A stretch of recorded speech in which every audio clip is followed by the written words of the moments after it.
আসসালামু আলাইকুম viewers. Honours guide বিডিতে আপনাদের সবাইকে স্বাগতম। আশা করি সবাই ভালো আছেন। জাতীয় বিশ্ববিদ্যালয়ের মাস্টার্স ফাইনাল পরীক্ষার রেজাল্ট প্রকাশ করা হয়েছে। আপনারা যারা এখনও রেজাল্ট দেখেননি বা কিভাবে রেজাল্ট দেখতে হয় জানেন না, তাদের জন্য আজকের এই ভিডিওটি। তাই ভিডিওটি না টেনে শেষ পর্যন্ত দেখুন। পরীক্ষার ফলাফল এই দুইটি লিঙ্কের মাধ্যমেই দেখা যাবে। প্রথম লিঙ্কের মাধ্যমে এখন দেখা যাচ্ছে না, তো দ্বিতীয় লিঙ্কের মাধ্যমে এখন ফলাফল দেখা যাচ্ছে।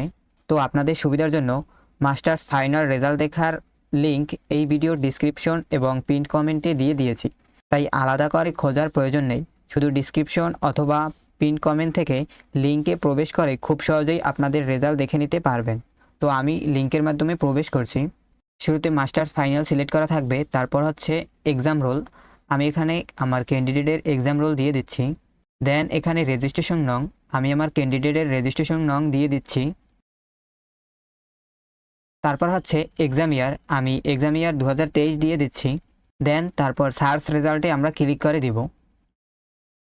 সার্চ রেজাল্টে ক্লিক করার পর আমরা আমাদের ক্যান্ডিডেটের সিজিপিএ সহ আমরা রেজাল্ট দেখতে পাচ্ছি। তো এভাবেই খুব সহজে মাস্টার্স ফাইনাল পরীক্ষার রেজাল্ট চেক করে নিতে পারবেন। যদি ভিডিওটি আপনাদের কাছে উপকারী মনে হয়ে থাকে তাহলে একটি লাইক দিন এবং বন্ধুদের সঙ্গে শেয়ার করুন, এবং জাতীয় বিশ্ববিদ্যালয়ের ভর্তি রেজাল্ট, রুটিন ও সকল গুরুত্বপূর্ণ আপডেট সবার আগে পেতে অনার্স গাইড বিডি চ্যানেলটি সাবস্ক্রাইব করে পাশে থাকা বেল আইকনটি অন করে রাখুন। ধন্যবাদ সকলকে। আল্লাহ হাফেজ।